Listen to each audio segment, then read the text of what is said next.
Hello everyone, in today's video I'm going to be showing you how to make uji. Uji is a very common breakfast recipe here in Kenya and Africa, although it has many different names. Specifically, it's made of millet flour. So I'm going to start off by adding some millet flour to my pot. To my pot I've added water. So I'm going to add 3 heaping spoons of millet flour. The water was cold, so I'm going to be using a wooden spatula to stir until the uji comes to a boil. So at this point my uji is thickening up, as you can see. So I'm going to add in milk as I stir.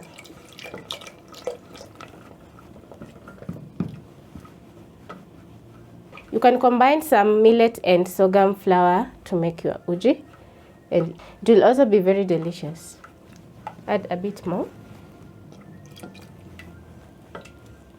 Stir until everything is nice and smooth. When everything is finally combined and the uji is nice and smooth, I'm going to let this bubble up. While it's bubbling, I'm going to add in some sugar.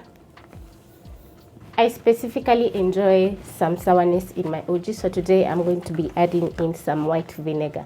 Yes, you can add some white vinegar to your uji and it's still going to give you that lemony sourness uji.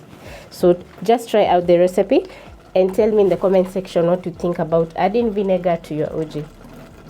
So I'm going to add about 2 tablespoons of white vinegar and stir.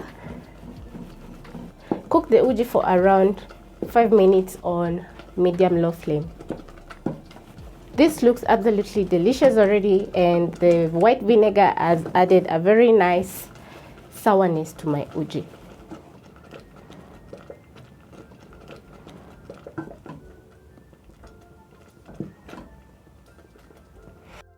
After several minutes my uji is ready, so I'm going to turn off the heat and then I'm going to serve myself in a mug.